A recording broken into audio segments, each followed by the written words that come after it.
to be in a conversation with this phenomenal musician, my brother Maxwell. Maxwell is doing phenomenal work right now in terms of really bringing the history, the culture of music to us. So I'm really excited to be here. Another thing is he's actually one of my former students, so I have to say, like, I'm really excited to be in conversation, communication with him. Maxwell's doing his thing, so let's give both these brothers a hand. Just a little background. Maxwell Dartey works in marketing, right? No, make sure I say it right. Product development. Product development, I'm sorry, in A&R at Universal Music Group. Is with us today, really kind of like hopped onto the panel. He did a lot of work in bringing this album to the fore in terms of the reissue. So he's going to talk to us tonight also about the whole process of how that happened, and also give us some more kind of history and context about the album. Mekala Sessions is phenomenal musician. He began his journey as a toddler, like as a toddler, y'all, studying drums under the tutelage of his father, legend Michael Sessions, a saxophonist from the area who is known in terms of his work with the Pan-African Orchestra, working with people like Horace Tapscott. Those folks like Horace Tapscott, Billy Higgins, are people who have been his mentors since birth, understand? So he's been around like top quality, high caliber musicianship and artistry as well as community since birth.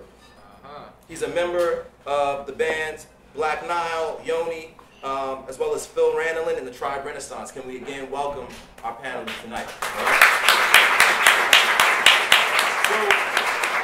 So here's a question I want to start for the both of you, right?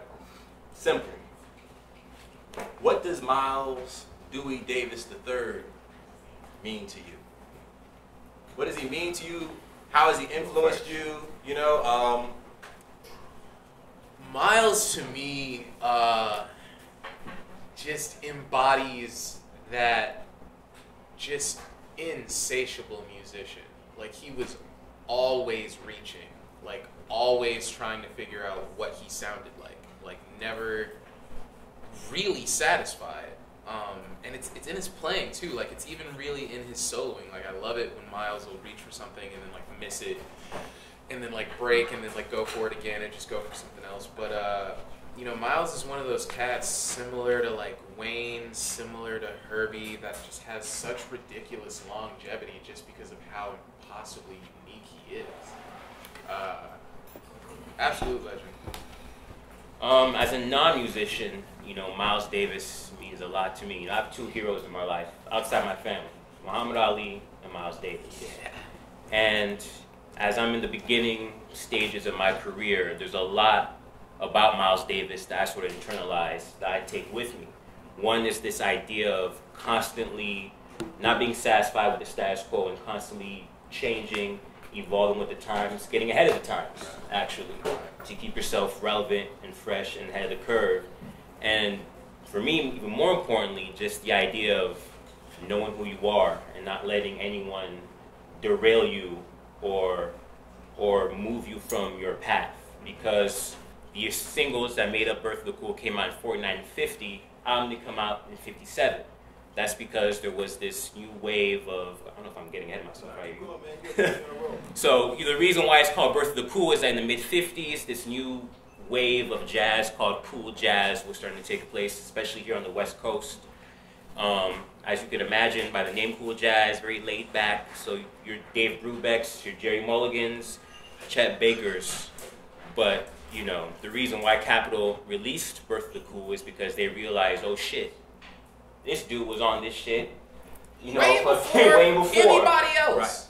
Right. And then even if he wasn't, he just perfected it in this way that nobody, like Kind of Blue to this day is still one of the top selling albums.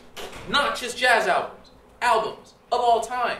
Like, that came out a long time ago. And the sound is just the blueprint for that entire sound. I mean, that's an important point. I mean, one of the things that not many folks who were paying attention to that moment know is like Miles and Gil and Jerry Mulligan, they didn't come up with the title of the album. I mean, this was something that Capitol Records put out in 57 and said, Birth of the Cool. So they're capitalizing, like you said, on really a wave that had been already kind of shaping the music, the culture for some time, and trying to some degree, like, really, obviously the music is phenomenal, but also exploit to some degree, like, exactly. this is what's been shaping the culture. How do we tap into that, as well as attach it and center it within, like you said, an artist who's really kind of, not even coming to his own, because he's already been coming into it, but like in a whole new shift. Exactly. I mean, 57 is an important time, right? I mean, goodness. What has he released around that time? I mean, he and Gil Evans have a number of records they put out in that time, right? Yeah. Miles Ahead, Porgy and Bess. Sketches of Spain. Like, these are 3 projects the 2 of them put out together, Miles right? Smiles was around that time too. Miles Smiles. So you have a number of records all at that same time that are coming out. And Capitol was like, oh, we need to get these recordings that we've never released as a collective and put them out together. Yeah, and also as someone who works in catalog, most reissues of, well, all reissues of Birth of the Cool were from the actual compiled master, the compilation master. But yeah, there was a conscious decision me and the associate producer of this project, the legendary Harry Weinger, we made where we wanted to go back to the original one, you know, to give this a new element. And it was pretty surreal because, you know, when I got to the vault where it was and I saw it, it was like fucking Indiana Jones, where you know, or no, like Pulp Fiction. It's like Pulp Fiction when you open the briefcase and just that was what, like, my favorite track on the album is Boplicity, and I was like holding the Boplicity like tape, and I was like, even Harry, if he was here, he'd tell the story. I was just staring, and he's like, "Bruh, what are you like? You're just." I was like, "What do I do?" Like, Marvel. You know what I'm saying? So yeah, we definitely wanted to go back to the original tapes to set this apart from other reissues. So the tape speed correction was done on the live material. So this record, The Complete Birth of the Cool, was actually a CD that came out in '98. And in listening, you know, again with me and Harry, we did notice that some was, and you know, it was really, I gotta give credit, Harry was one who was like, this is a little sus, you know, we could probably do a little bit better. So after going home and sort of, again, the whole thing about living with the album, there was a 1-week period where I was just listening to that live portion of the Complete Birth of the Cool CD. And so with the help of the good folks over at Capitol Studios, pitch corrected it. There are a lot of sort of ticks and pops that, I mean, this is from a live recording from 1948. It's not going to sound, you know, that pristine. But we did a lot of cleaning up, so a lot of those ticks and pops aren't there anymore. And again, the pitch is, but I'm biased, of course. So, from your opinion, I mean, for you as a musician, but as well as for you as someone who I know is a serious listener, student of music, as well as of the industry, like, what makes or made Miles Davis unique, both as a musician, but even more as an artist? Like, why is he one of these names, you know, like, that we can't only associate, quote unquote, with, you know, jazz? That we have to think more broadly in terms of the different terrains of sound that he worked and played within. Like, what makes him unique? There's a lot of elements to that. I feel like a really big part of it was who he was, his personality, his appearance, his like snake-like voice and like demeanor.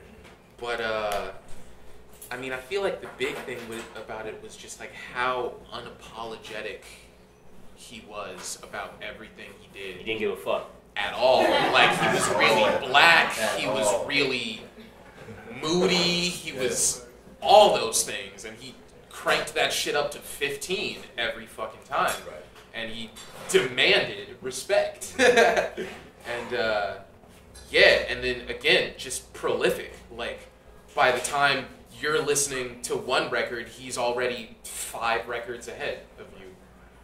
Not caring about anything else, but does it sound good? Am I happy with this? That's the thing for me, man. He was an artist in the truest sense. Like, transcended jazz, transcended music. Building on that point, so I mean, I think that's something that's wild. You know, when he makes this record, he's 22 years old. He's been living in New York for about 4 or 5 years. You know, like, he moves there from East St. Louis. He basically tells his parents, I'm moving to New York because I'm studying at Juilliard. When, like you said, he's really moving there because Bird and Dizzy were like, if you want to really rock, You got to come to where it's at. You got to come to New York, right? So he comes to New York, and he's on the bandstand with Charlie Parker, Dizzy Gillespie. He's learning from Coleman Hawkins. You know, he's rubbing shoulders with Lester Young. So he's rocking with like those guys. And at 22, he says like, man, this is great, but I gotta find and cultivate my own voice. You know, there's a really phenomenal quote. He says, I was looking for a vehicle where I could solo more in the style that I was hearing. Experimenting with more subtle voicing. The whole idea, Birth of a Cool, started as an experiment, a collaborative experiment. A lot of people thought the shit we were playing was just strange. Yep.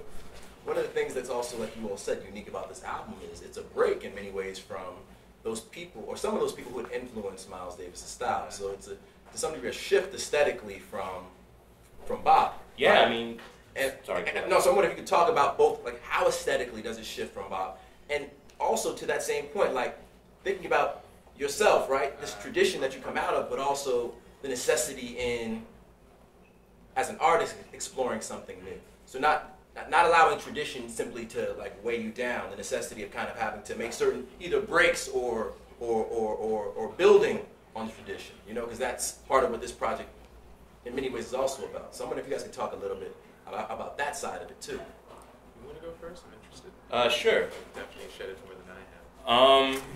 From the actual point of looking at this record, I mean, you mentioned Coleman Hawkins, Yeah. you know, being someone who Miles was sort of learning from. You know, when he heard, you know, he was actually at one of the live performances that group was doing at the Royal Roost, which second LP of this reissue is those live recordings.